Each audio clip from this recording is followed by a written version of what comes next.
శాసనసభ సమావేశాలు ఇప్పుడు ప్రత్యక్షంగా చూద్దాం. ఏ చట్టమైన అధ్యక్ష చట్టం కింద రూల్స్ ఉంటాయి, మీకు తెలుసు. రూల్స్ కింద ప్రభుత్వ ఆదేశాలు ఉంటాయి. ఏ ఆదేశమైనా కూడా నిబంధనలు ఉల్లంఘించకూడదు, రూల్స్ని ఉల్లంఘించకూడదు. అధ్యక్ష,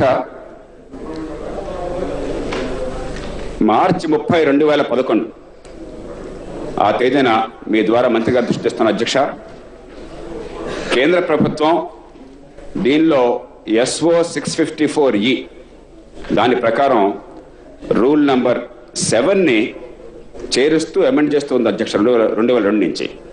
దానిలో స్పష్టంగా ఏం చెప్పారంటే అధ్యక్ష, కొన్ని ఆహార ధాన్యాల విషయంలో పరిమితమైన ఆంక్షలు విధించవచ్చును.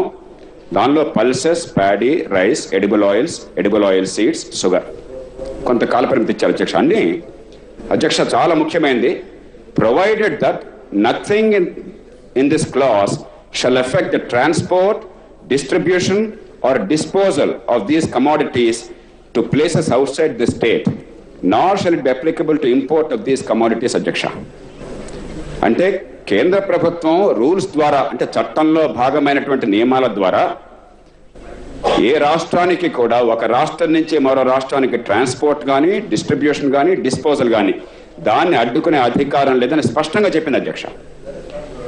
ఆ నిబంధనలు ఉల్లంఘించే అధికారం రాష్ట్ర ప్రభుత్వం లేదు అధ్యక్ష. ఇది రాష్ట్ర చట్టం కాదు.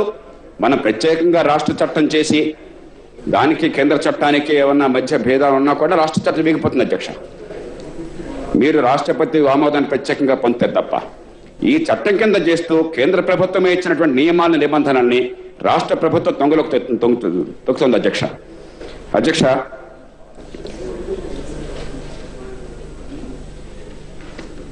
మన రాష్ట్ర ప్రభుత్వమే అధ్యక్ష డిసెంబర్ 4, 2010 GOMS 58 వెలువరించింది అధ్యక్ష.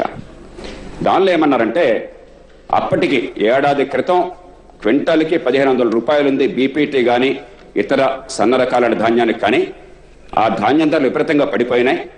కాబట్టి ఒక 3 నెలల పాటు మళ్ళీ మార్చి దాకా మేము ఏ రకమైన పరిమితి లేకుండా విక్రయానికి అనుమతిస్తున్నామని చెప్పని స్పష్టంగా ఆదేశాలు ఇచ్చారు అధ్యక్ష. అధ్యక్ష, ఈవేళ చూసినట్టయితే 2 ఏళ్ల క్రితం 1500 రూపాయలు క్వింటాల్ ఉందని ప్రభుత్వం ఒప్పుకున్నది. ఆనాటి కంటే అధ్యక్ష రాష్ట్ర ప్రభుత్వమే ఎన్నోసార్లు చెప్పినట్టుగా, కేంద్ర ప్రభుత్వం అధికారికంగా చెప్పినట్లుగా కూలీ ఖర్చులు మన ఎంప్లాయ్మెంట్ గ్యారంటీ యాక్ట్ వల్ల ఇతర కారణాల వల్ల విపరీతంగా పెరిగిన అధ్యక్ష. దేశం మొత్తంలో అత్యధికంగా కూలీ ఖర్చులు, వ్యవసాయ కూలీ ఖర్చులు, వేతనం పెరిగింది ఆంధ్రప్రదేశ్ అధ్యక్ష. మనం చాలా సగర్వంగా చెప్తున్నామన్నమాట. అదే సమయంలో అధ్యక్ష కేంద్ర ప్రభుత్వం ఇప్పటి కనీసం 8 సార్లు 9 సార్లు గత సంవత్సర కాలంలో ఎరువుల ధరలు సవరించి విపరీతంగా ధరలు పెంచింది అధ్యక్ష. అధ్యక్ష, ఈనాడు కూడా 2 ఏళ్ల క్రితం ఉన్న 1500 రూపాయలు క్వింటాల్కి ధర ఈ ధాన్యాలకు లేదు అధ్యక్ష. రాష్ట్ర ప్రభుత్వం అధికారికంగా ఒప్పుకున్నది. నిజానికి అధ్యక్ష 2 ఏళ్ల క్రితం, సంవత్సరాల క్రితం మన రాష్ట్రంలో ధర 1300 నుంచి 1500 రూపాయలు బస్తాకు ఉంది అధ్యక్ష, క్వింటాల్కి కాదు. అంటే 1700 రూపాయల పైచలకు ఒక క్వింటాల్కి ధాన్యానికి ధర ఉంటే, ఈవేళ అధ్యక్ష గత 4 రోజులుగా రైతులు, రైతు సంఘాలు ఉద్యమాలు చేపట్టబట్టి కొంత ఆత్మవిశ్వాసం చేకూరు 100 రూపాయలు పెరిగింది అధ్యక్ష. కానీ ఇప్పటికి కూడా పక్కన ఉన్నటువంటి కర్ణాటక కానీ మహారాష్ట్ర కానీ పోల్చినట్టయితే మీకు బస్తా 150 రూపాయలు, 200 రూపాయలు తక్కువ ఉంది అధ్యక్ష. అధ్యక్ష, అంటే రాష్ట్ర ప్రభుత్వం విధానం 60% జనాభా ఉన్న రైతులకు రేట్లు రాకుండా చేయటము, చట్టాన్ని తొంగలోకి తొక్కటము, కేంద్రం చేసిన చట్టం కింద నిబంధనలు స్పష్టంగా ఉంటే ఆ నిబంధనల్ని పూర్తిగా కాలదన్ని ఇష్టం వచ్చినట్టు చేయడము, అంటే రాష్ట్రం రాజ్యాంగబద్ధంగా పాలిస్తామని, ఈ ప్రజలకు న్యాయం చేస్తామని, రాగద్వేషరహితంగా పాలిస్తామని చెప్పిన ప్రభుత్వం ఈ చట్టంతో రాజ్యాంగంతో నాకు సంబంధం లేదు, కేంద్రం చేసిన చట్టాన్ని వారిచ్చిన నిబంధనలు మేము పట్టించుకోము, మా చేతుల్లో అధికారం ఉంది, మా చేతుల్లో దండం ఉంది, మా ఇష్టం వచ్చినట్టు చేస్తామంటున్నారు అధ్యక్ష. ఈ నేపథ్యంలో ముఖ్యమంత్రి గారికి మీ ద్వారా సూటిగా కొన్ని ప్రశ్నలు అధ్యక్ష. నిత్యావసర వస్తువుల చట్టం 1955 ఇది కేంద్ర ప్రభుత్వం పార్లమెంటు చేసిన చట్టమా కాదా? 2, ఈ చట్టం కింద నియమాలను రూపొందించే అధికారం కేంద్ర ప్రభుత్వానికి ఉన్నదా, మీకున్నదా? 3, మీడిచ్చే ఆదేశాలు కేంద్ర ప్రభుత్వం సూచించిన నియమాల ప్రకారం ఉండాలా, మీ ఇష్టం వచ్చినట్టు ఇవ్వచ్చునా?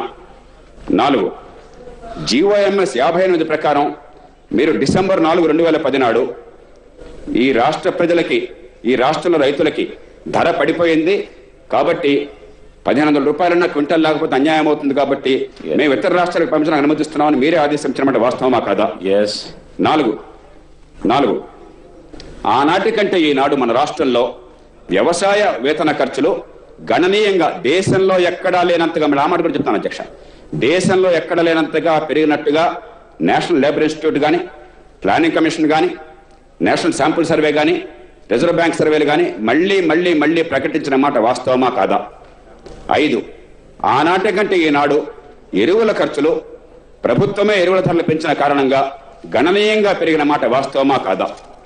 6 ఈవేళ 2 ఏళ్ల క్రితం ఉన్న ధర కూడా ఈవేళ బీపీటీకి కానీ ఇతర సన్నధాన్యాలకు కానీ లేక తెలంగాణ, రాయలసీమలోనూ దక్షిణ కోస్తాలోనూ రైతులు విపరీతంగా కడగండ్ల పాలవుతున్నమాట వాస్తవమా కాదా? 7 రాష్ట్ర ప్రభుత్వమే లేదా you should also empathize with the minister. How many supplementaries from one member can he take? మీకు వారి పట్ల ఏమీ సింపతి అక్కర్లేదు అధ్యక్ష. ఈ రాష్ట్ర రైతుల పట్ల